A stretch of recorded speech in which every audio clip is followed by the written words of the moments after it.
Okay, am I live?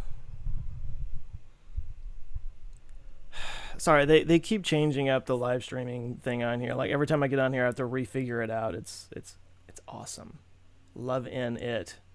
Hang on, let me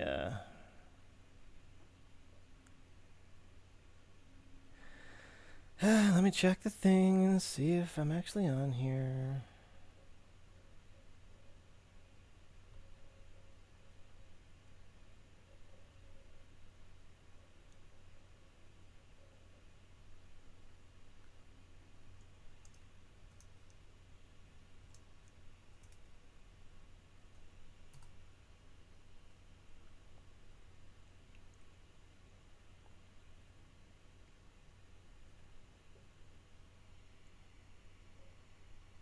Oh, Wayne's telling me I'm on. Okay.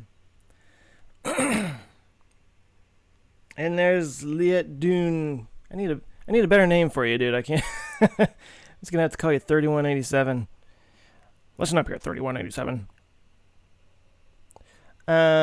Okay, so it looks like I'm live. Let me go ahead and do a little quick post on Patreon to get everybody caught up. So Wayne, I saw you posted on Patreon, which is what popped up on my phone.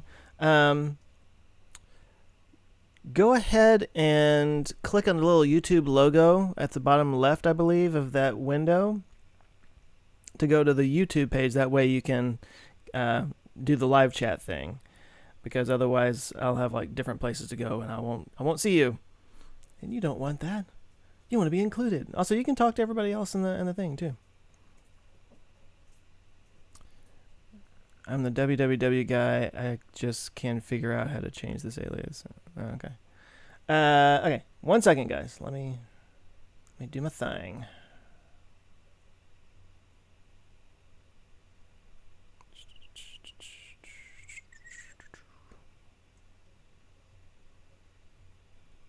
This is always how I start these things off.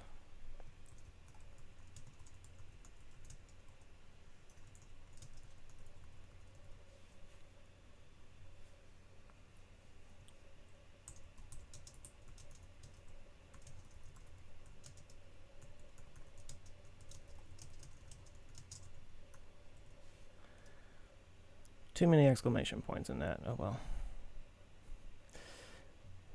I also need to post this in. Oh, come on. This is another thing that I don't like about the way YouTube does live streaming. You have to have like 4 windows open. I don't know why. You can't just do it all in one place.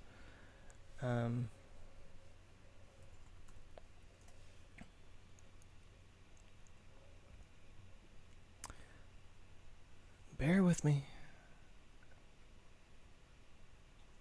We getting there. Oh, for God's sake, come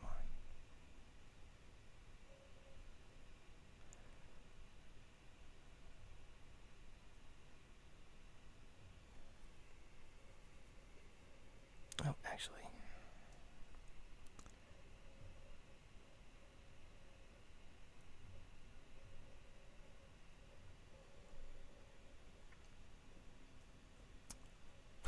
Yeah, I love how the first 10 minutes of every one of my Patreon live streams are just me trying to figure out how to get the thing to work.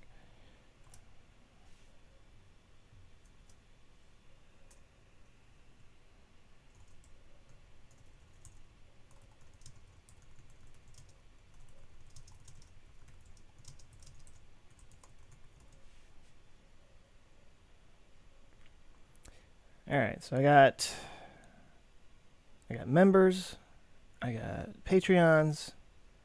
That is a different thing. Let me come back over here to the page.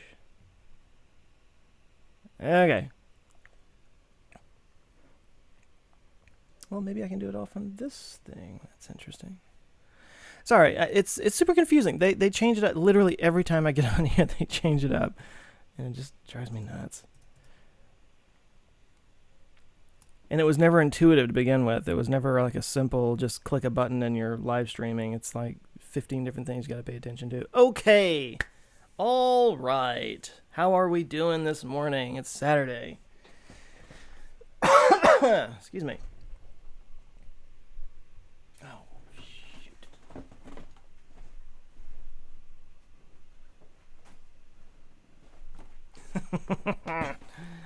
My dog has suddenly decided that she likes to eat shoes. I guess she always liked to eat shoes, but now it's like her favorite thing. Okay, so how's everybody doing? Chime in the live chat. Are we awake? Are we old like me and you wake up with a whole bunch of creaks and croaks and groans? And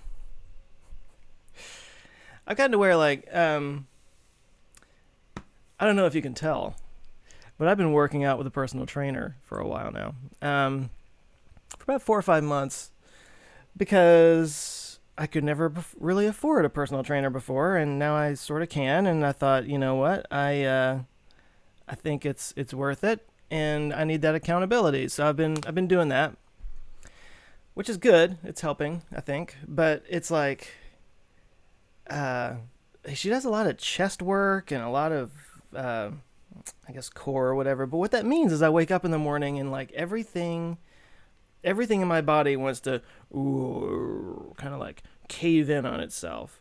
And I have to force my shoulders back, and it doesn't feel good. It feels like my chest is going to rip apart. I gotta like do the thing where you go up to a door frame and like push against it to like force your shoulders back, because everything in my body wants to do this, and like my posture's bad enough as it is. Anyway, we got Dakota. How you doing, Dakota? We got Adam. Leo. Oh my God, I'm sorry, dude. Libomir Slevalov. Slevalov? I'm sorry, that was terrible. As you know, I like to murder names. I don't like to murder names, I just do. It comes naturally. But welcome, sir. And the www Liat Dune guy.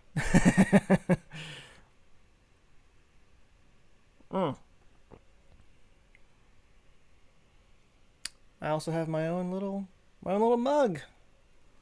I feel like I have my little store. It's answerswithjoe.com/shirts. Like, that's the URL. I should probably change it, because it's way more than just shirts. I got like every single design that's on a shirt. You can also get on a poster. You can also get on mugs, hoodies. What else? Stickers. You can get stickers for all of them. And I still need to get something worked out. You know what? Let me just write this down. I need to get something worked out with Teespring to give you guys, to either give you a discount on all of the stuff, or we do have one that's like specifically for answer files. It simply says answer file on it, that I wanted to just sell at cost, so that like it would only be, I don't know, $8 or $9 for you guys, whereas normally it's 20 or something. Anyway, I need to get that taken care of.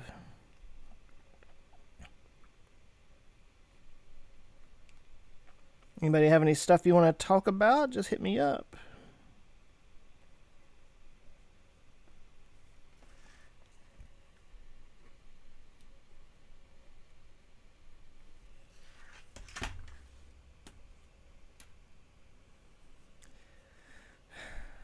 You say after 40, it's just patch on your body, I guess. Yeah, I know that feeling. Lularo from Sweden. How are you? What time is it in Sweden right now? I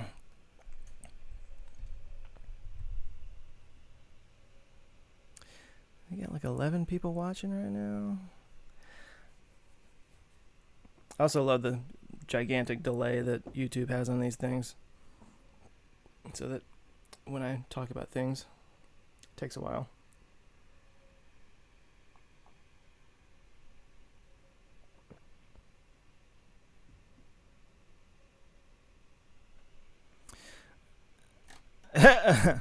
Adam's asking how tall I am in meters. Go ask Tim Dodd about that. He's the one that converts feet to meters really well. I'm not tall. I'm like 5'9" on a good day. Usually with my posture, it's more like 5'8". 17:12 in Sweden, which is 5 o'clock. Yeah, Okay. So it's about dinner time.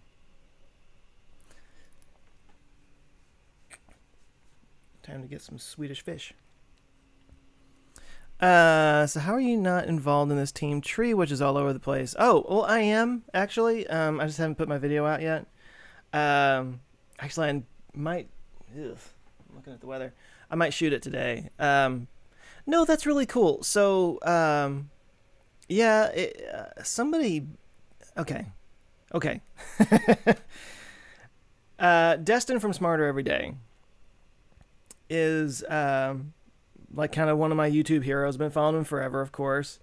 I met him once at VidCon years ago, and I just sort of fangirled over him. It was really not the coolest moment in my life.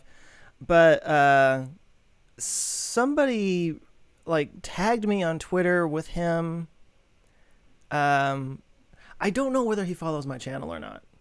Because at one point, I was doing an ad for Brilliant, or a sponsorship read for Brilliant, and at the end I was talking about their daily challenges thing, and I said something blah, blah, blah, so that you can get a little smarter every day, and then I just kind of jokingly said, sorry, Destin, right, at the end of the video. And then he tweeted at me and said, I saw what you did there.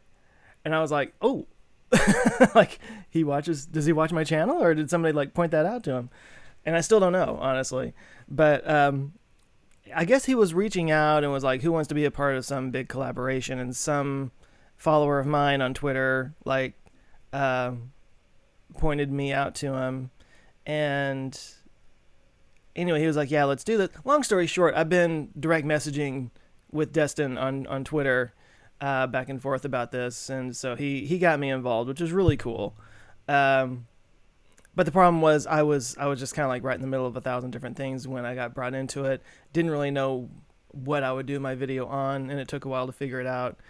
Anyway, it's written. I need to shoot it. It's going to be a quick little one-off video. It's not going to be like a Monday or a Thursday video. It's going to be an extra one. But you know, I'm doing it. I'm doing it. It's just I didn't get it done by Friday. It's not a one-day thing. It's supposed to be from here till the end of the year. So it's I am doing it. I'm just behind. There's the answer. And I'm excited about it. I think it's pretty cool. So let's see what else we got. Yeah. Leah, how you doing? Leah, did I listen to this Tesla solar launch? Would I ever consider their solar roof or panels? You mean the solar roof launch from like a year or so ago, or a couple of years ago? I mean, I did. Unless there's a new one that you're talking about that I am not aware of somehow, which is always possible.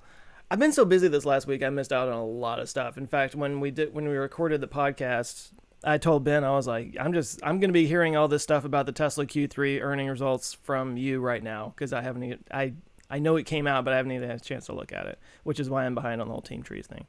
So if there's a new one, I don't know about it, but I did. I did see the solar launch a couple years ago. Would I ever consider their solar roof or panels? So, oh boy, I definitely want to get solar panels in my house.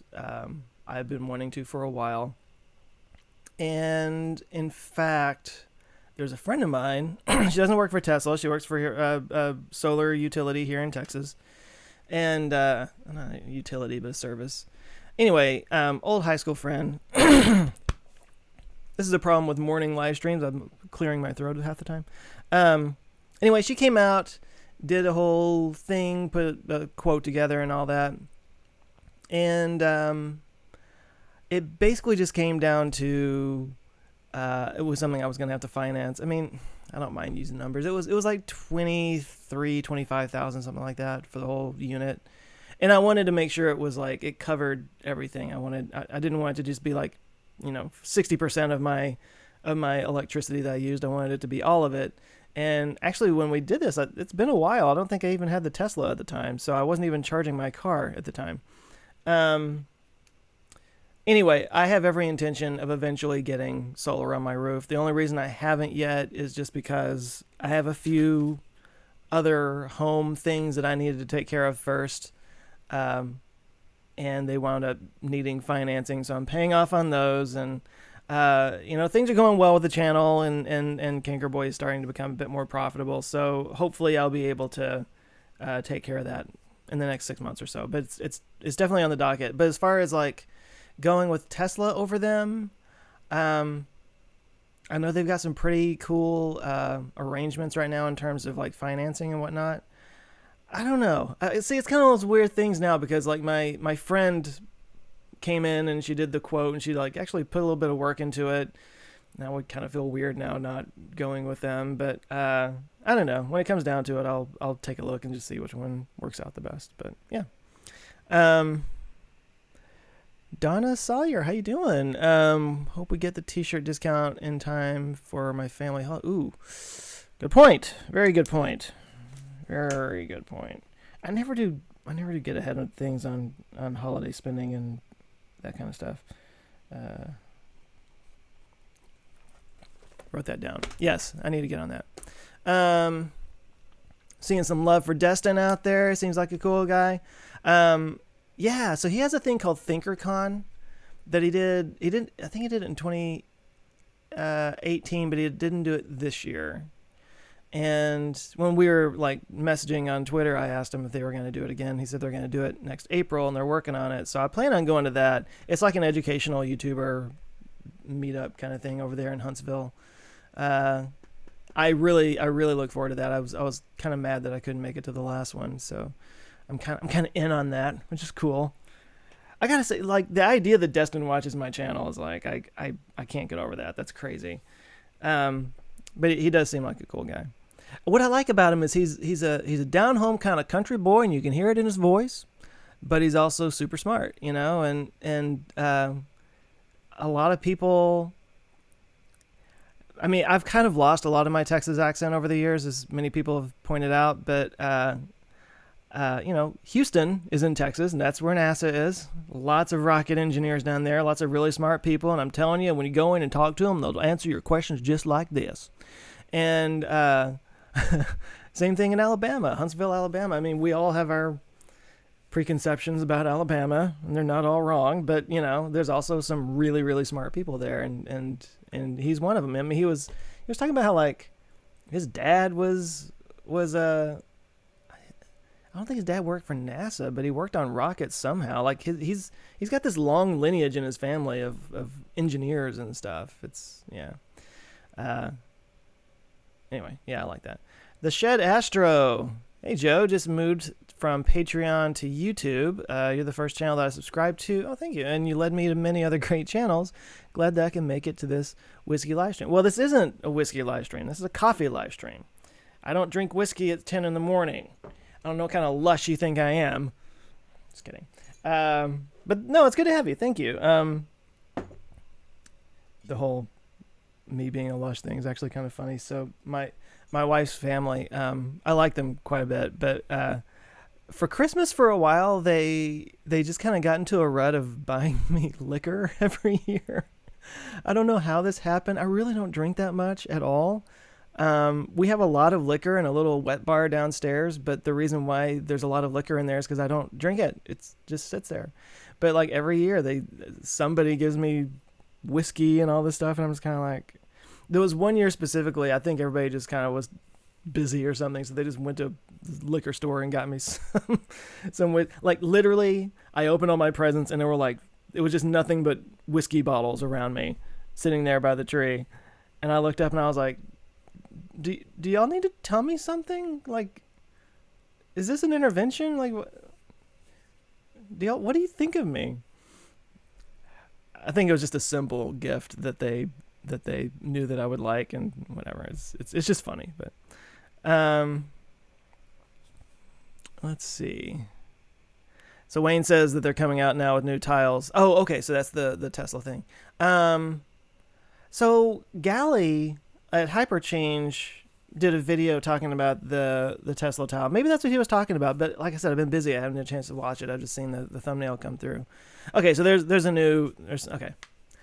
I need to get caught up. I don't know. I haven't seen. I'm sorry, guys. Got all these videos I got to put out and trees to talk about. They had a call about it last night. Okay. I'll check it out.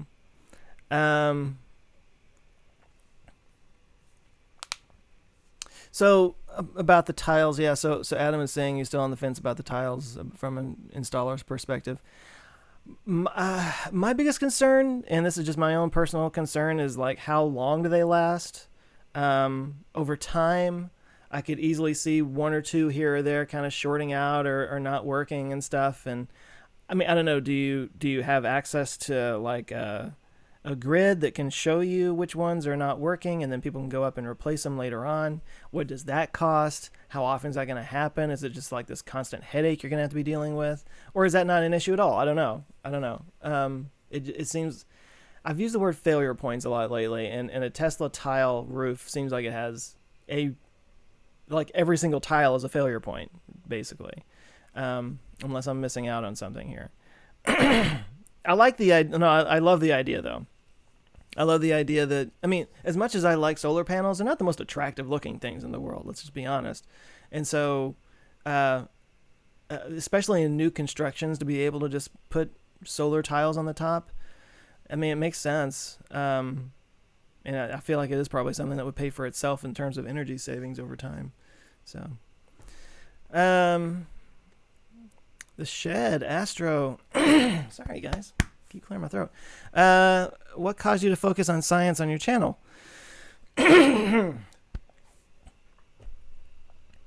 What caused me to focus on science on my channel? My throat did.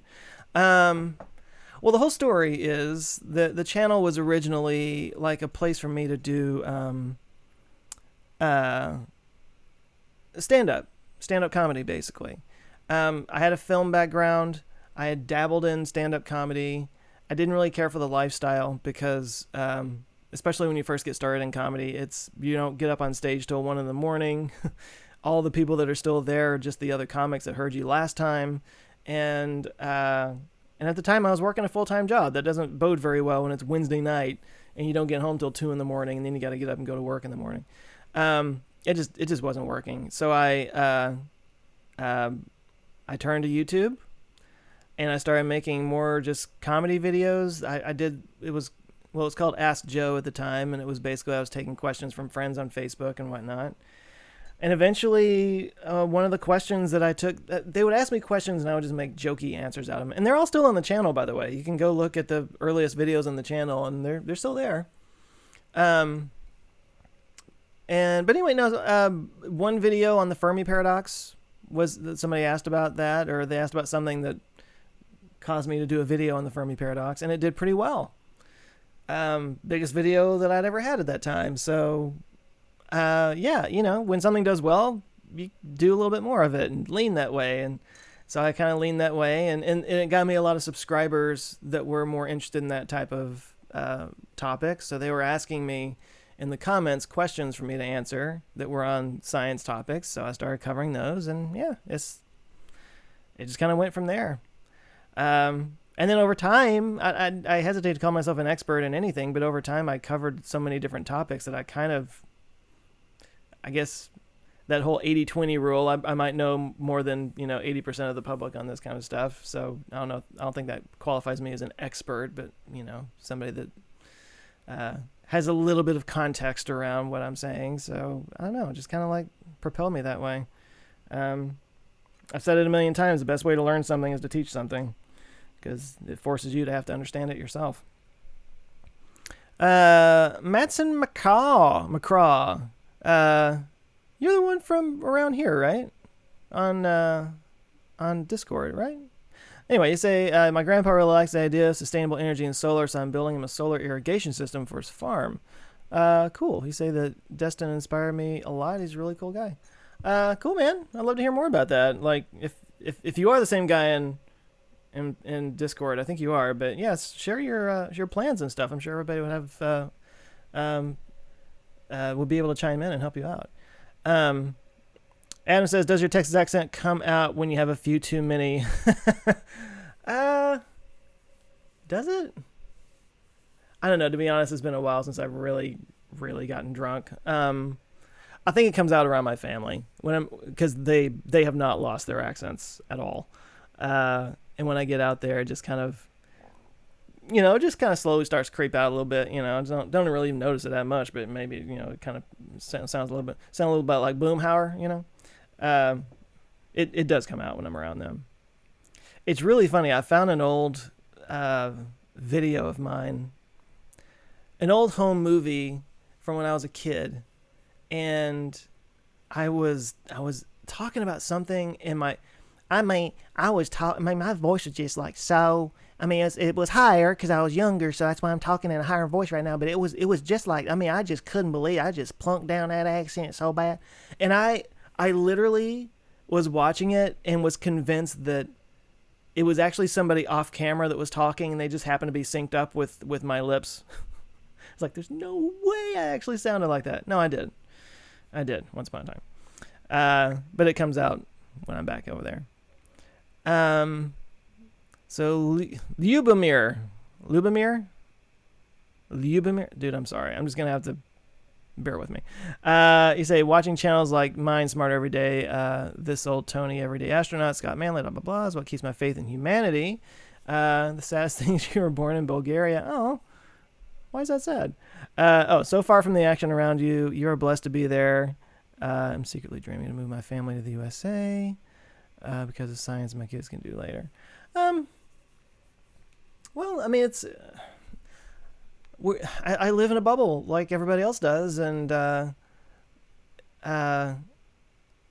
guess I take it for granted that I get to be around all this. I guess I take for granted that I live not really close, but close-ish to Houston, where there's a lot of NASA stuff. McGregor, Texas isn't that far away. Not that I could get on SpaceX's property or anything, but I should be more thankful about that. You're right.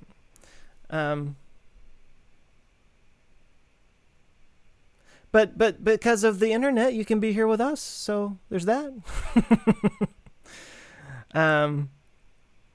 Elliot Dune says the rocket engineers that worked in Huntsville worked for NASA through one of the contractors. It was common for the name of the paycheck to change, but they stayed at the same desk on the same project. All right, cool. So Per Wilner said you started reading New Eden today because it's on my shelf. Okay, cool. I still need to read it myself, actually. Again, just not having the time, but it's that's a Patreon supporter, and he basically there's a Patreon level where you get to own a cube or a little cubby over there. So he basically did that and said, I just want my book up there. And I was like, well, okay, cool. So there you go. I kind of feel like a fraud because I haven't had a chance to read it. And every once in a while people ask me what it's about. And I'm kind of like, oh, I'm not a good person.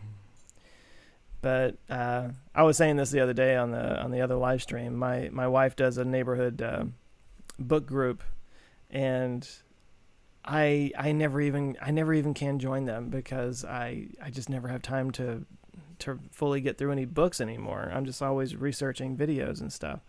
But I'm going to be doing a lot of reading this weekend because we're doing one on Monday, and it's actually here at our house. We're hosting it, so I kind of have to be a part of it, and I need to. I'm like a little bit over halfway through this book that we're working on. It's kind of October Halloween themed. So Leah says she likes my early videos and you're glad I leave them up. Yeah, every once in a while people ask why I leave them up, and it's like I want people to see the evolution of the channel. I want people to be able to see that I didn't start where I am right now. I literally started with my phone on a what do you call it? It's like a 3-tiered platter that's on our dining room table downstairs. It wasn't even a tripod. I literally just leaned it up against that and just recorded. And that's how I did it. And now I got this huge setup. But you just got to start somewhere. And I certainly did. And I don't want people to think that like I just have always been at the level I am right now. No, I started right there with 0 subscribers like everybody else. So, you know.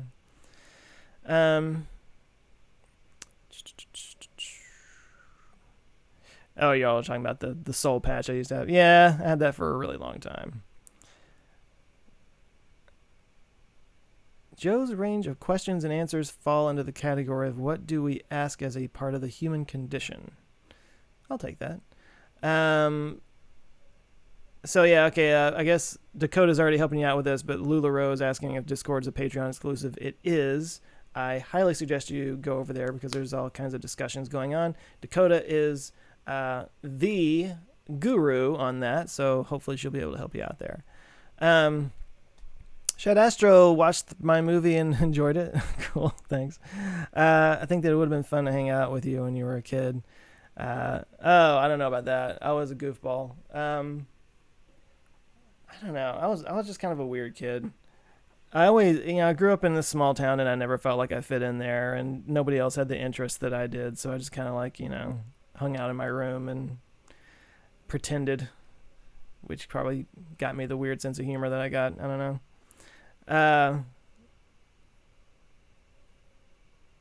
So Troy is saying, every time I hear my voice in recordings, I think nasal white guy. That'll attract the ladies.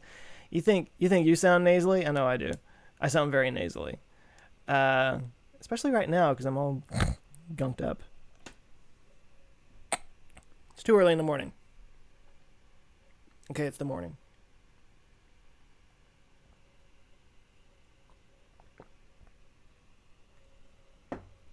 Jace Curtis, are we going to have the SpaceX conversation again? Just come with me. I don't understand what that means. Sorry. Adam says, when's my next meetup, and would you ever consider doing one in the PNW? I don't know what the PNW is. PNW. Portland Northwest? Pacific Northwest. Pacific Northwest. I said Portland Northwest. I would consider it. Sure. I said Portland. I've never been to Portland. I've been to Seattle. My sister lives in Idaho. And the last time I was there, we talked about... the last time I was talking to them, we were talking about going to... what's the name of the place? It's in Oregon. Beach. Haystack Rock. That's the name of the beach. Anyway. I don't know. If I did, it would probably be like going up and visiting my sister, and we all go over to Oregon and do that thing. But it's always... Okay, here's my dilemma. When I go places, I'm usually visiting people, whether it's family or friends. And it's always a good opportunity to like go do a meetup someplace where I don't normally get to go and give people a chance to hang out that wouldn't normally get a chance to, that aren't like local or anything. But then I'm always like, but I'm there visiting family and friends. Do I break off and go do the celebrity thing? It just feels weird to do that. I'm constantly having to balance and figure out, do I want to... You just asked a big question and you didn't even know it. Work-life balance is not a thing anymore. When you do what I'm doing. There's a YouTuber that's she's part of that same like group that I'm in, that standard broadcast thing. Nebula, you've heard me talk about Nebula. Her name's Lindsay Ellis. She did a video a while back that involved an interview with Hank Green. We all know who Hank Green is. And the point of her video is really more about like the sort of YouTube aesthetic of like generating false authenticity, especially in some like corporatized channels that are like trying to be like a YouTube channel, but they clearly have like a business model and they're trying to sell stuff and everything, which, I mean, on one hand, I can't blame anybody for that. I'm doing that myself, but Cannon Beach. Yes, Cannon Beach. That's what it was.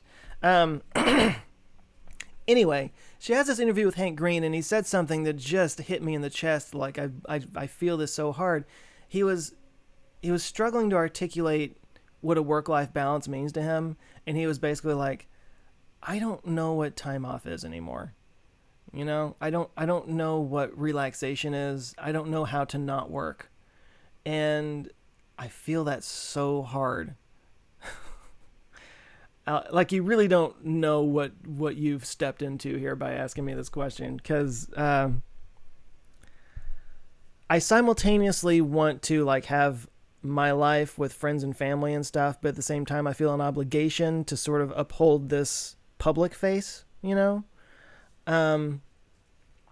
Like if I went to LA to visit a friend, even if it was like a friend that was in a hospital or broke a leg and I had to go help them out or something, I would do that. But I would actually feel guilty that I didn't do some kind of meetup or some kind of thing so that I could see people out there. Like, I feel like everybody in LA, when they find out that I go there and left, would be like, why didn't you do a thing? What the hell? And as the channel's gotten bigger, those things aren't so small anymore. They're not just like hanging out at a coffee shop anymore. It's like, oh, we have to find a space that can hold people. It's weird. It's weird that I even have to think about that kind of thing. I do want to do a meetup here in Dallas soon.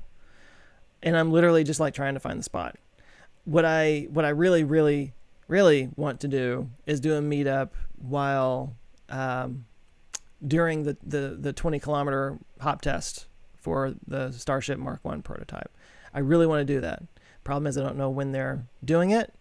Even if I knew when they were doing it, as we all know, notoriously it can be canceled at the last minute or put on a hold. And I got to find a place that can put YouTube up on their screens and it's big enough to hold enough people. You know, it's a lot of juggling balls and stuff. But regardless of that, I do want to do a local meetup soon. There's actually a place up in Plano that might be a good spot for it. They're kind of designed for this kind of thing. But anyway,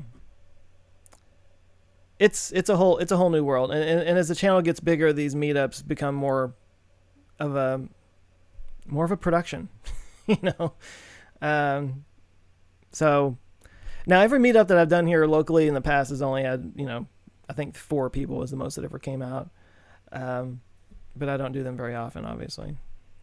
Anyway, that was a rabbit hole you did not expect me to go down. I would love to come out to the Pacific Northwest for any reason. I like it out there. It's nice. Hang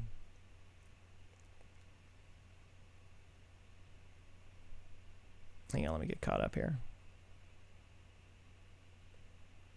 Oh, and Astro, I'll just call you Astro. Thank you for the comment on the movie. That's very nice. That's always been a thing I've been proud of. It was a huge part of my life for many years, and I don't watch it very often, but whenever I do, there's moments in there that I just cringe, and if you watched it, I'm sure you know where they are. There's acting bits of my own that I'm just like, God, that was terrible. I have no business being in front of a camera. And then there's other parts of it that I think just came out 10 times better than I could have hoped for. And by the time I get to the end of it, I'm always just like, that's not bad. I did that. That's not bad. That's pretty good. It stands up, So I'm proud of it. I'm glad I was able to do it, and I hope I get to do more. Okay. Hector Menendez asks, do you know about a YouTuber doing something similar to what you're doing, but in Spanish? Ooh, I think your channel is a perfect mix between entertainment and science-y stuff. Science-y stuff. Oh, you continue. You should come to Cancun and relax for a while. Ooh, I would like that. That's a good question. Are there any Spanish? I mean, I'm sure there are, but I don't really speak Spanish, so I wouldn't be following them. I should be able to speak Spanish. I've taken enough classes of it over the years, and I live here in Texas, so I would say I'm like 20% efficient, or 20%. What's the word I'm looking for? Proficient in Spanish, maybe. I worked in enough restaurants to know all the curse words anyway. Yeah, and the funny thing is, I know a couple of I want to say like Spanish from Spain YouTubers that cover at least electric vehicles. There's one called E for Electric. I think he's from Spain, but he doesn't do it in Spanish. He does it in English, and I can't think of his name right now. Anyway, so Dakota says that's literally me. If I'm not chipping away at a task on my plate, then I'm going crazy. Oh, talking about the work-life balance thing. Yeah. No, it sucks, man. I found that I go, I'll go to a lovely relaxing spot. Let's just say a beach, and I'll sit out there on the beach. And after like 10 minutes, I'm just like, I should be doing something. Like, I'm totally wasting time right now. I'm just sitting here. I mean, yes, the beach is lovely, and I'm getting all kinds of nice skin cancer from the sun and all that, but stuff needs to happen. I need to be working. I don't like it. That's if anybody were to ask me what's something about myself I don't like, it would be that. I don't know how to turn that off. It really sucks. And it sucks for my wife, because we'll just be sitting there quietly hanging out somewhere, and I'm sure she wants to be having a nice conversation, and my head is off somewhere else thinking about, I don't know, quantum stuff. I don't know. Whatever this next video is about. And yes, Troy, I said juggling balls, and I'll do it again. And again, and again, and again. Sorry. I should come down to Cancun. That would be awesome.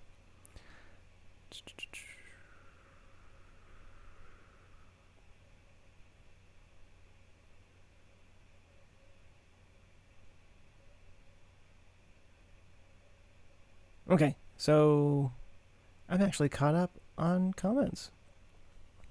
What else can we talk about, guys? Dakota's spamming it. Oh, Matson asked, what upcoming electric vehicle am I most excited for? Oh, man. You know what I like about this question is that it's not easy to answer, because there's so many of them starting to come out. That gets me really excited. That alone gets me excited. Ben and I talked about this a little bit on the podcast. There's Ford actually seems to be getting serious about this. They've got, they were calling it an SUV inspired by the Mustang. They haven't really revealed it yet, but the profile of it looks, I mean, it's a nice little profile that they released. But sorry, I'm blanking a little bit on what the specifics were, but yeah, he was talking about how Ford has a few different cars in the works that are really interesting. I am interested in the ID3 from Volkswagen, just because if there's a company out there that can really take the ball on the electric thing and really go with it, it's Volkswagen. I've said it a million times, I've got a soft spot for Volkswagen, because half of the cars I've ever owned have been Volkswagens, actually more than half. That's just kind of like a part of my identity, I'll admit it. Even after Dieselgate, which was terrible, I'm still rooting for them. I would love to see them have not an electric Beetle in the sense that it's an electric Beetle, but like what the Beetle was back in the day, like making transportation open to everybody. Now we're getting into Nazi territory here, but no, I would love for the ID3 to be like the thing that popularizes electric vehicles for most people. I would like to see the range on it be a little bit longer, but it's a good looking car. They also, it's this whole MEB platform that they designed around the ID3 that's going to go into all these other cars as well. It's the skateboard that Tesla popularized. So that's what's exciting to me about what Volkswagen's doing. It's not just that they're making a one-off car, they're making a platform that they can build more cars off of. So, and I think in time, like all their cars are going to be electric. And I think Volvo said the same thing. So I don't know. So John Regal is saying the Tesla truck is his jam. I'm going to just come out right now and say this. I'm really excited to see what the Tesla truck looks like. I know the specs are going to be ridiculous on it. I'm expecting it to get up to 400 miles on a charge. I'm expecting it to be able to do that turn in one spot thing, because every wheel has its own motor. I forget what that's called, but that, turn on a dime. Because literally, like, each of the wheels can like turn in their own directions, and the car can rotate itself in one place because all the wheels have their own motor on it. It's going to be able to do some crazy stuff. I am super concerned about the design that Elon's going for here. Because he keeps talking about this Blade Runner future cyberpunk kind of thing going on. And me living in Texas my entire life, this is truck country. We're just gonna have to wait and see. I would love to be wrong about this, but I'm telling you, like, I have strong reservations that truck owners that have a frickin' Calvin character on the back of their window pissing on a Ford logo or a Chevy logo or something, these guys are super brand loyal. It's not even so much about having a good pickup as it is about having this specific, Silverado F27000, whatever. It's like I was talking about earlier with Volkswagen, with me and Volkswagen. It's very much a part of my identity. Even though I'm definitely a Tesla guy right now, I still have a little piece of, I still have a little Volkswagen logo on my heart. The truck guys take that, throw on, steroids and PCP, and that's how you get Texas truck guys. Like, they are hardcore about their trucks. And while I'm sure there's going to be an audience out there for it, I don't know. I don't know how well it's going to be received. I don't know. We're just going to have to see. But so like I have a lot of emotions about this because I'm really excited about seeing it, but I'm also really anxious about how it's going to come out. And I think even Elon has kind of said it's not for everybody. It's just going to be this really badass car, and those who want it are going to get it, and those who don't aren't going to get it. So I don't think it's going to be. I think it's going to be another one of these sort of Halo things where it's just like, here's a demonstration of what we can do with this technology, and if people buy it, great, and if not, well, it's still awesome. So there you go. Let's see. John says you have to be able to pull a horse trailer. I'm sure that will not be a problem. Currently own 3 Outbacks, but would love to buy a Tesla. I need an all-wheel drive hatchback. You know what's funny about Subarus? People who have Subarus freaking love their Subarus. And Subaru had an advertising slogan for a while that just said, love. It's what comes in a Subaru or something like that. I'm paraphrasing. But that was a perfect ad campaign because everybody I know that has a Subaru freaking loves it. So the fact that you have 3 Outbacks does not surprise me. But if you would like to buy a Tesla,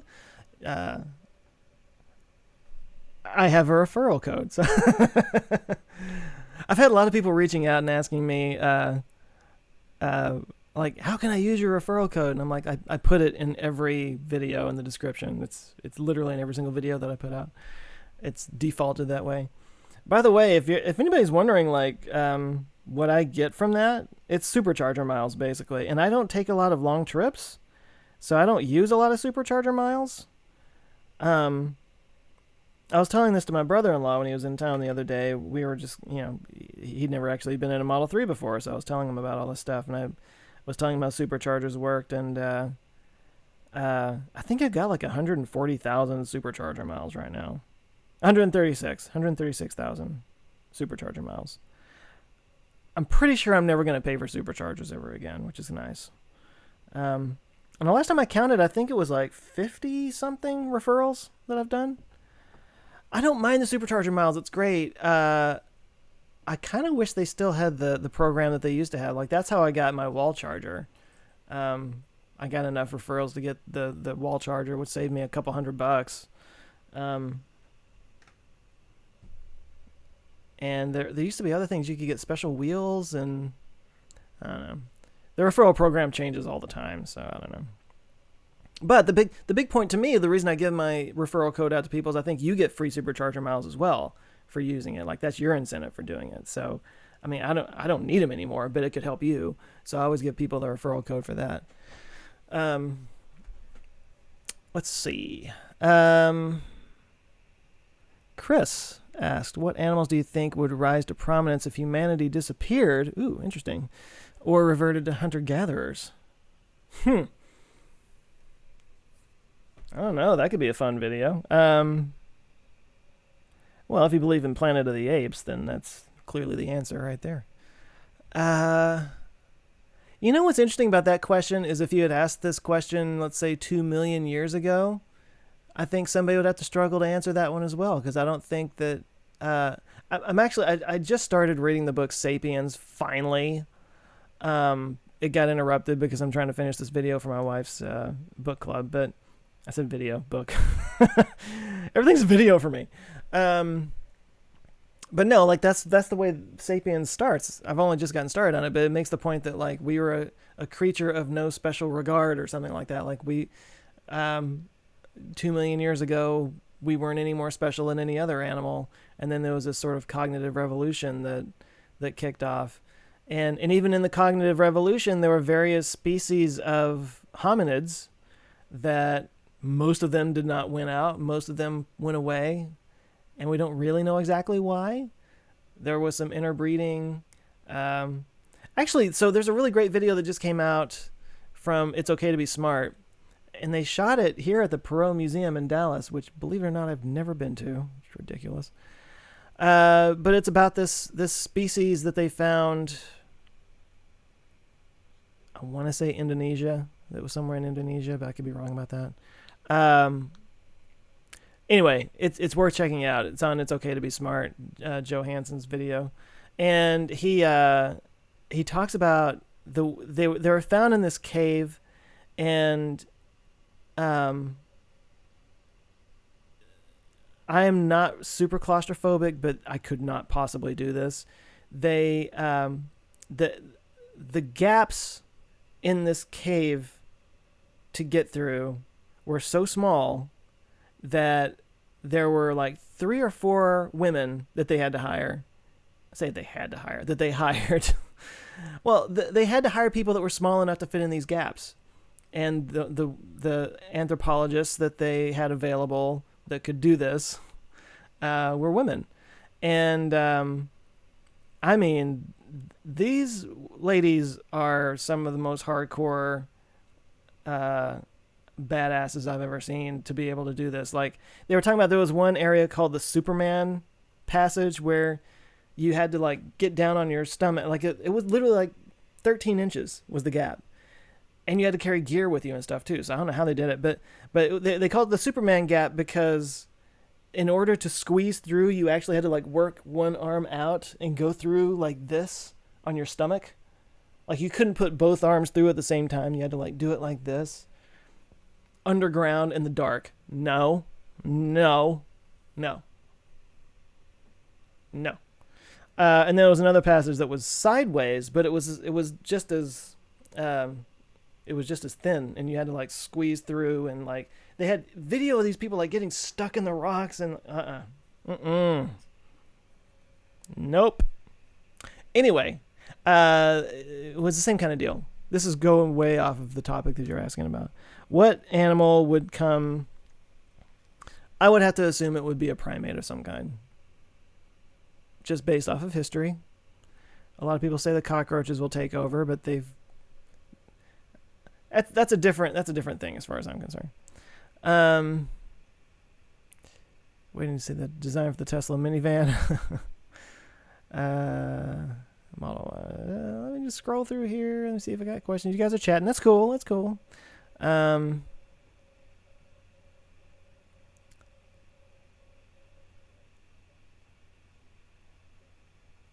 Oh, Troy left us to go work on some stuff.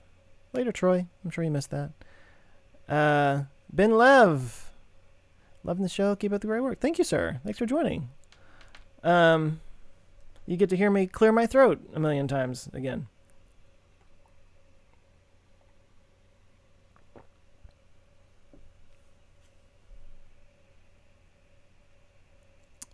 John saying that Subarus burn a lot of oil after 100K. They might. I think all cars do at that point.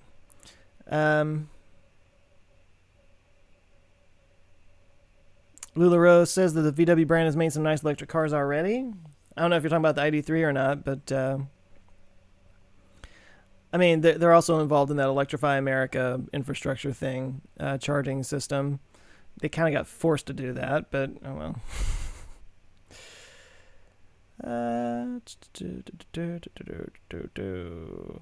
I I want a row of Tesla Powerwalls in my basement. I want to get a Tesla Powerwall. I want some kind of battery backup. We don't lose power a lot around here, but enough that I would like to have something. Like all this right here is on a battery backup power station thing right here. I mean, it's a power strip. I don't know what you call it. It's a power. It's like this big. It's not like a big power wall kind of thing, but it's got just enough power to let me like close everything down, without everything's blowing up and whatnot. So yeah, I would love to have my whole house on something like that. I was just reading a thing about the U.S. Navy researcher that patented a compact fusion reactor that you could allegedly fit inside of a vehicle. I skimmed across a headline for an article that was talking about... Oh, wait, you're saying a fusion... You're saying a fusion reactor. Oh. That's different. This was actually just about like regular fission reactors, like small fission reactors. I feel like I read something about it, but the details escape me. So if I read it, I just kind of skimmed over it, and it's quite possible I just kind of like saw the headline while I was going through a news feed one day. So let's just say I have not heard enough about it to say. I'll write that down though. That's curious.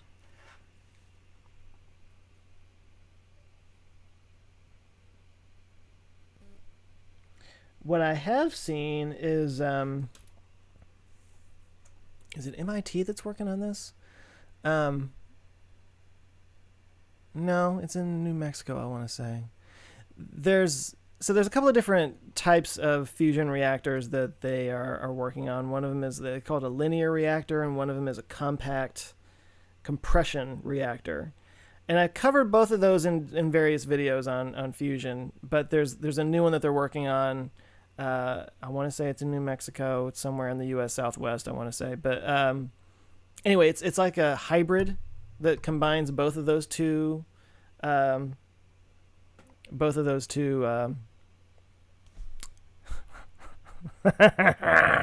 procedures, whatever. I haven't had enough coffee.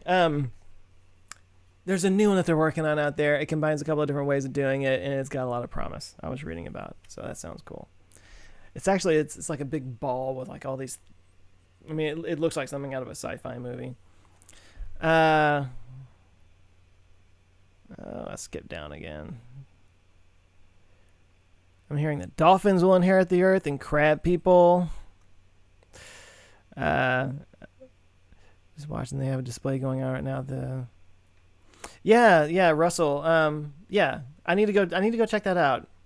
Now would be a good time to check that out. I thought about maybe doing a meetup at the Perot Museum, but it's not. There's a couple of problems with that. People would have to pay admission to get in, which I don't like that, and I don't think that the parking is very good over there. So, and I don't know what kind of facilities they have, conference areas or whatever. So I don't know. It's not really a good place. I do need to go check that out, though. I somehow have not made it to the Perot Museum since it opened up, which is ridiculous.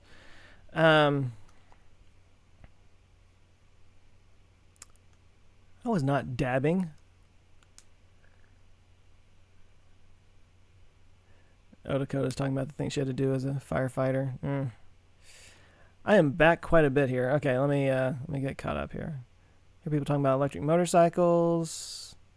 So let's put up solar here in Austin, Texas. There's a secret about solar. UL requires that the solar panels shut off if the main power shuts off for safety reasons. So to use solar as a backup power, you need a gas generator to simulate the grid. Really? Because when I was getting estimates on my house, nobody ever said anything about that. I never heard anything about that. But interesting. Okay, people talking about electric motorcycles up here. Okay. Just trying to get caught up. Sorry, guys. Black holes spawn this is from John. Black holes spawn baby universes, and time and space flip inside a black hole. Our passage of time could be caused by the infalling space into our parent black hole. Okay, so that okay, yeah. So to me, that sounds like dark energy, because space, as we know, is stretching. It is expanding, and that's why the further away galaxies are moving further away from us at faster and faster rates. So dark energy is this energy that's coming from somewhere that's causing that space to expand. That is a perfectly valid conclusion to say that dark energy is coming from a black hole that we are inside of, because a lot of people do think that black holes might spawn off little mini universes. Maybe we're in a little mini universe, and the dark energy that's causing space-time to spread is coming from the stuff that's coming in from the black hole. I think that's a perfectly valid possibility, and I mean, I don't know that we can. It might seem unfalsifiable. I don't know if that's something we can prove or disprove, but I'm sure there's much smarter people out there that are working on that. But when you talk about passage of time, my current theory on the passage of time is quite similar. It's that whatever dark energy is, wherever that energy is coming from, we talk about space expanding, but we don't talk about time expanding that much. But space and time are related, thanks Einstein. So if space-time is stretching, then to me it makes sense that the forward passage of time, the forward passage of this ever-present now that we're all experiencing right now as I say this, one's moving ahead in time 1 second per second, is just the time part of space-time expanding. Like, we're all kind of riding this event horizon wave of, or maybe a termination shock wave of time expanding. Does that make any sense? That's my current theory that I'm going on. Now, whether or not that dark energy is coming from a parallel universe that's dipping into ours, or from a black hole kind of thing, I don't know. That's all speculation, and it's an interesting thought there. So I'm with you on that.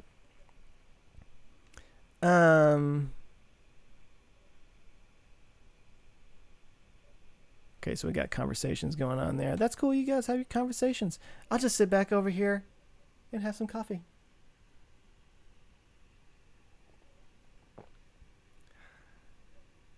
No. It's been really crappy weather lately around here. Actually, I shouldn't say crappy weather. It's very October weather. Our October weather finally got here, which I guess is a good thing. But it's been very rainy. We just cleaned the house. We're kind of getting it ready for that thing on Monday night. And, of course, the dogs go out to do their business and track mud in. So we're going to have to completely redo the floors because of that. Oh, no. It's the worst thing that ever happened to anybody. I'm going to have to clean my floors. Meh. Okay. I am now vamping because I don't know what to talk about.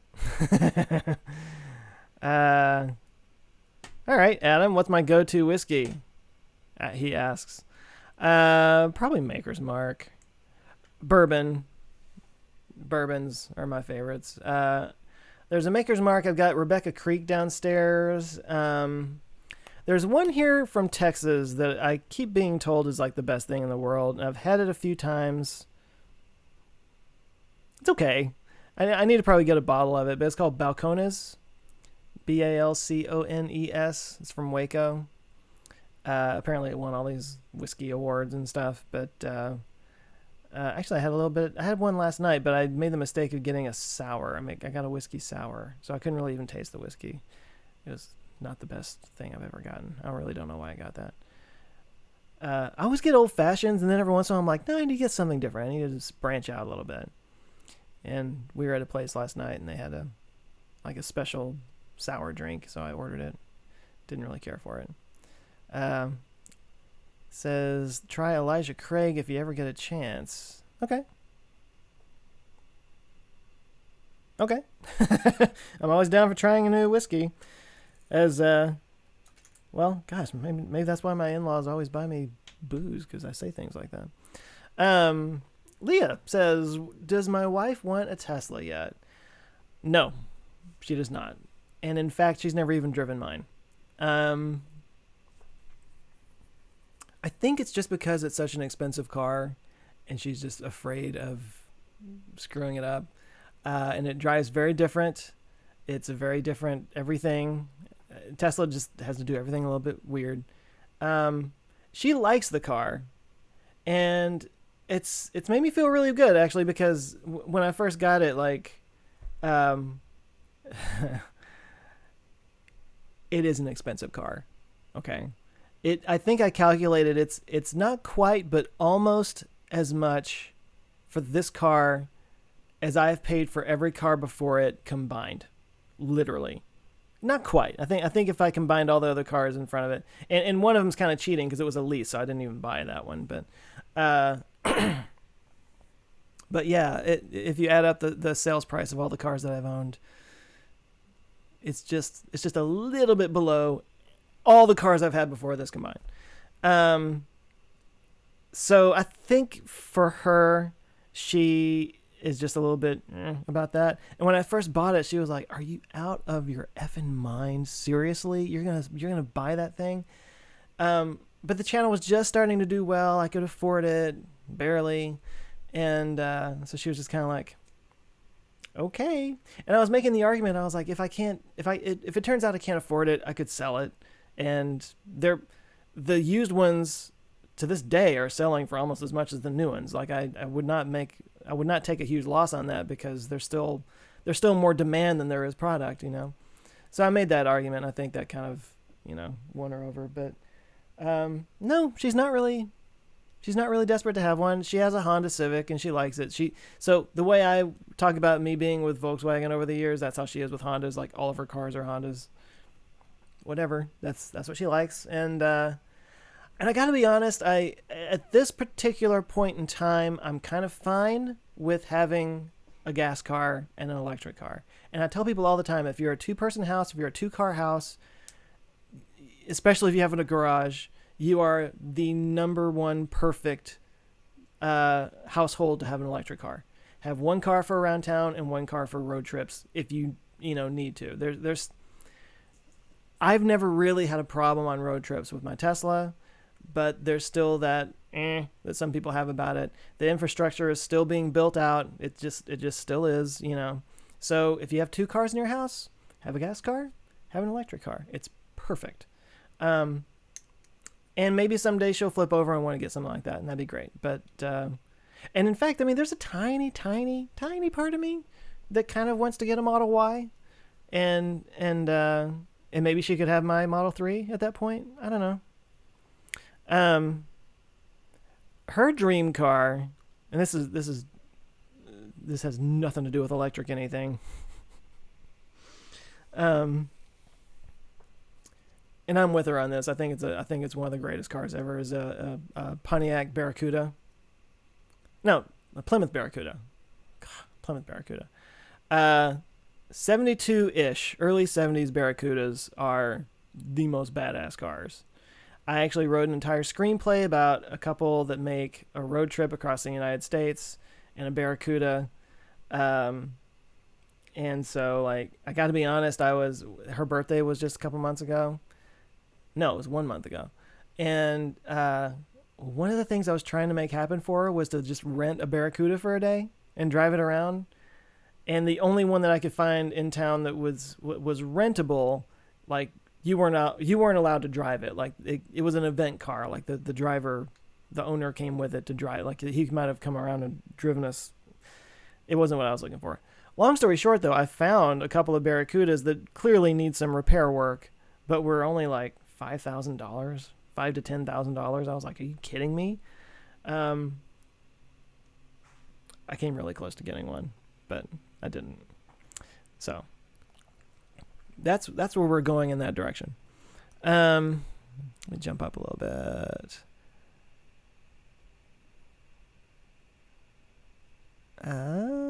Do I like vodka? I really don't. You know what? We got like 5 bottles of vodka downstairs because I never drink that stuff. So I mean, recommend if you would like. I really don't drink it very often. Hello. No. Okay. Let's feed the dog time. The bourbon made in Texas called Garrison Brothers. I thought only bourbon could be made in Kentucky, says Jace. I think you're right. I think technically bourbon has to be from like, there's a county called Bourbon in Kentucky, and specifically like, it's like Champagne can only really come from France, in the Champagne region of France. Like technically bourbon is only supposed to come from the Bourbon County in Kentucky. I think you're right about that. So it's not technically right to say that Balcones or any of these others are from Texas are actually bourbons. I think you're right about that. I like that kind of pedantic attitude, actually. I'm right there with you. Motor City Ferrets. Sorry, that kind of made me laugh. What happened with your cat? I totally understand the situation you were in and can't... Oh, good Lord, that was a while back. That was a long time ago. Is he even in here? He might be in here. Oh. No, he's not in here. He's still here. I still got him. I got him a cat tree. I did a couple of things. I got him a cat tree, which he sometimes uses and sometimes doesn't.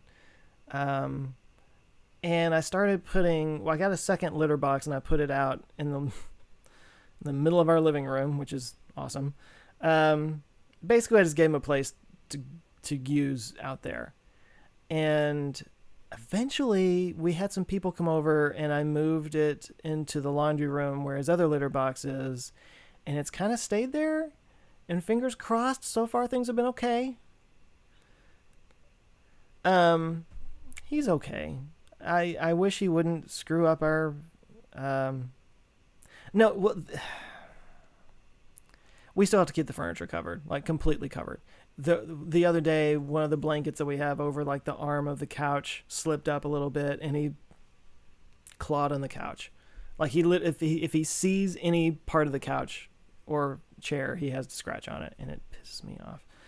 So as long as everything gets covered all the time, it's great. Literally the only time we ever even see and we got our couches reupholstered, so they're like really nice, and spend all this money on it and never get to see it. But excuse me, he's still here and he's doing okay. It's still not completely hammered out, but yeah.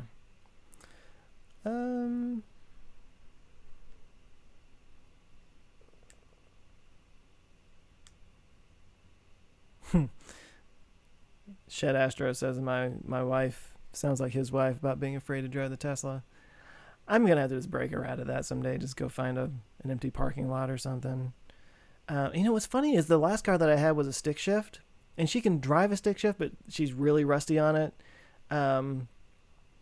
So like I always see these couples that like trade out their cars. It's like, well, I'm gonna take this car to go do the thing. I'll take my car to do that and stuff. We've never done that. We've been married for 11 years, 11 and a half, going on 12. We have never traded out cars unless like my car could not run and I needed to go do something or get a part or something, and I would take her car to go do that. That's happened a handful of times in 11 years. And it always cracks me up when I go visit friends and they're like, which car are you going to take? Well, give me this key. Well, give me that key. And I'm just like, your life is very complicated. I have my car. She has hers. And never the twain shall meet. And most of the time I drive around town just because she doesn't really like driving that much. But that was true before I got the Tesla. That was true with the old Jetta. But anyway. But my point is, like, she used to not drive my car because she didn't feel comfortable driving a stick shift, and now it's the complete opposite of a stick shift. It could literally drive itself, and she's not comfortable with that either. So, anyway. Matson is saying... Oh, okay. Sorry. Getting caught up. Mattson saying we need to see Mrs. Answers with Joe in some videos. Yeah. No. I will say there was an old video, one of those old Ask Joe videos that she made an appearance in. So if you really want to go scrounge through some of those, you could see her. But the main thing is she's a high school teacher, and all of her students, um, if she wound up in a YouTube video and they saw it, it would just like she would never hear the end of it, and that's the main thing. So it's kind of a knife's edge that we're always walking on, because I have this very public face, and my home life is super private, like necessarily private to keep her privacy, protected and everything. It's just kind of weird. So that sometimes people think that I'm kind of weird about like not telling people where I am and stuff, but it's like, no, I can't. Especially when I'm traveling. Like if she and I are traveling, which of course I'm traveling with her usually more than anybody. Yeah, for me to like travel with her and do a meetup somewhere, it's just weird. It's because she can't really be a part of it, and it's, yeah. Anyway,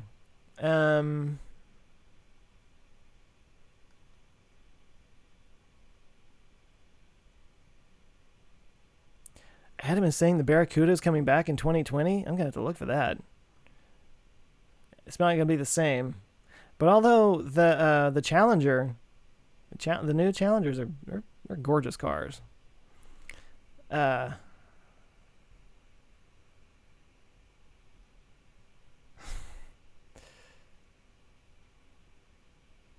okay. So yeah, Motor City Ferrets got a ferret rescue. That's cool. There's a YouTuber. God, I can't think of his name right now, but his channel is called Knowing Better, and he has a couple of ferrets that pop up in there every once in a while. What's the deal with quantum batteries that will supposedly never lose charge? Ooh, I just saw this. I know what you're talking about. Will they always be theoretical and 20 years away like fusions? That's from Wayne. Good catch, sir. Because I read that article last night, and I like wrote it down for future reference, either at a podcast or in a video or something.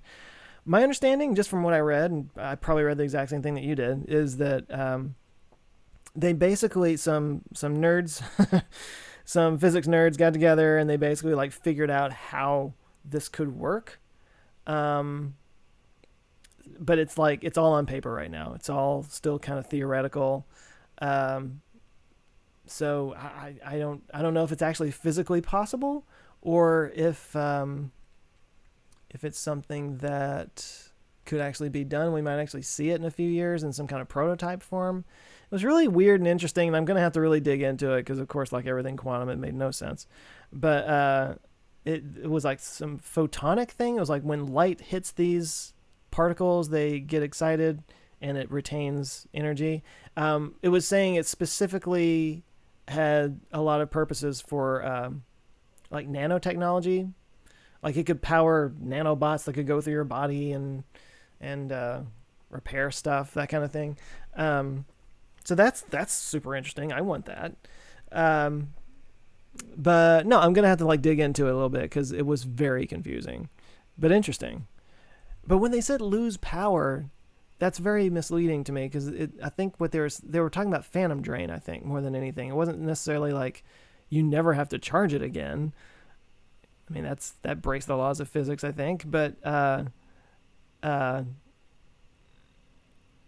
think it was basically saying that like once you charge it up, it wouldn't drain any power out of it or something. That was my take on it anyway. And it just started snowing in northeastern Oregon.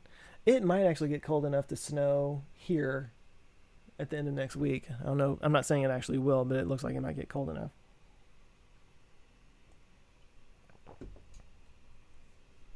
Jace thinks that my wife is Jessica Alba. I can neither confirm or deny that. Let's see. So, okay, so actually we've been going for about an hour and a half. The next live stream I think is scheduled for like the 7th of November, so it's not going to be too far away.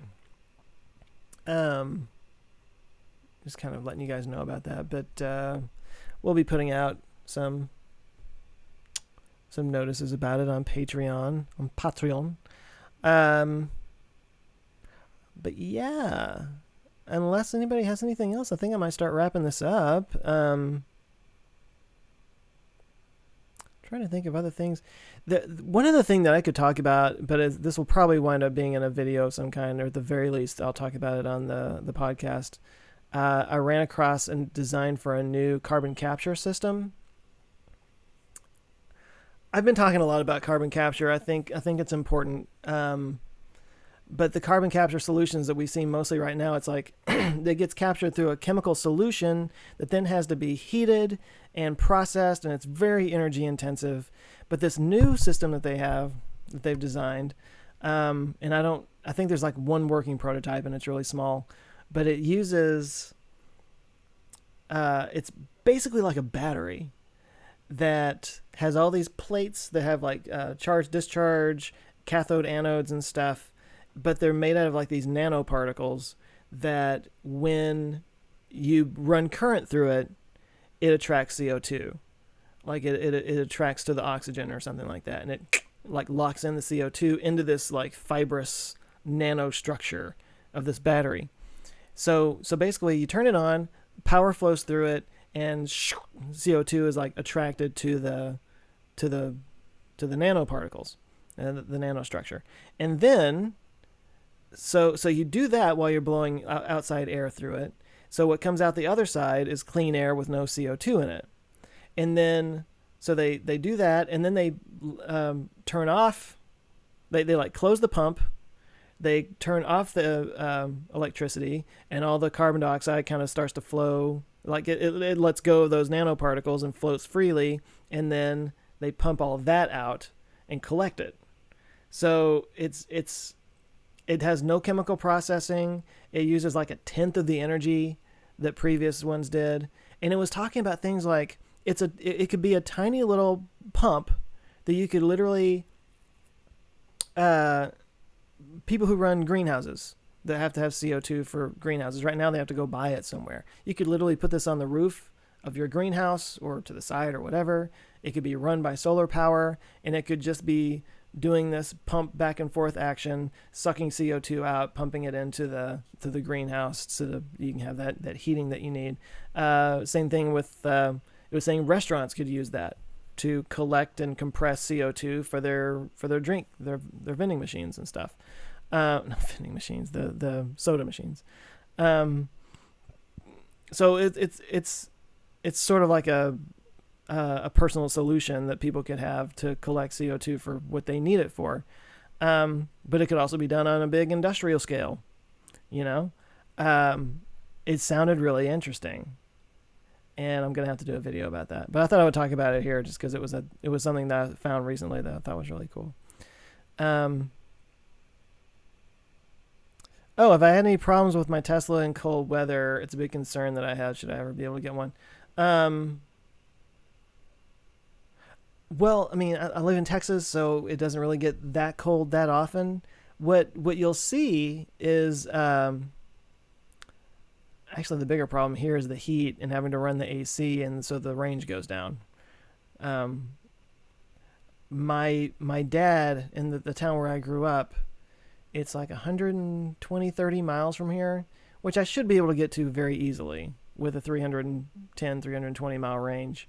But in the summer with AC blowing, it doesn't quite make it all the way. I mean, it does make it all the way, but it's very hairy and it's like uncomfortably close as far as I'm concerned. But cold weather has not really been that much of an issue. You kind of lose your regenerative braking for a little bit. Like it's too cold to regeneratively re-brake, to regeneratively charge the battery with your brakes. And what that basically means is your car drives like a regular car, and when you let off the gas, it kind of just keeps going instead of slowing down as much as you're used to. So you just kind of like have to adapt to that a little bit. But like I said, it doesn't get that cold around here. And I know that you can like preheat your car, like from your phone. You can just pull out your phone, preheat it before you get out to your car. Like in really cold places, they have the block heaters that you have to plug in your car to heat up the oil so that your car will start. And it's the same kind of thing, except you don't have to plug it in because it's got that battery. Just use the battery to warm it up beforehand. So anyway, I wouldn't be the person to ask about cold weather Tesla climates. But now you know guys live in Massachusetts, so I'm sure they have a lot more of it than I do.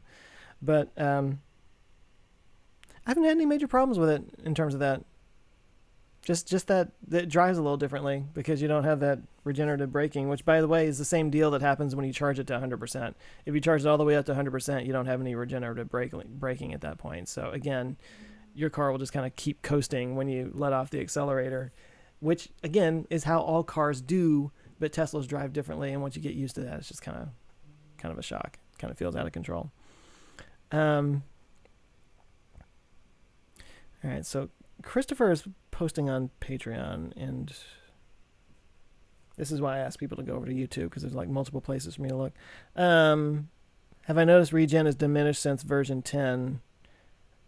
I have not noticed that. No, I haven't noticed that. They're supposed to be rolling out some new updates soon, especially regarding like advanced summon and stuff. My biggest beef with my car right now is I love the Spotify integration, but sometimes it just stops playing. Or it'll show that it's playing up at the top, like the little seconds counter on the song is ticking, but the song doesn't play. And the only way that I can get it to play again is to get out of Spotify and go over to the streaming thing, and then open up Spotify again, reopen the playlist, find the song, which if it's a long playlist can take a minute. All the while I'm driving down the road. You know, it's not the best thing in the world. That's super annoying. But that's a little nitpicky thing. Hopefully that's just a bug they'll work out.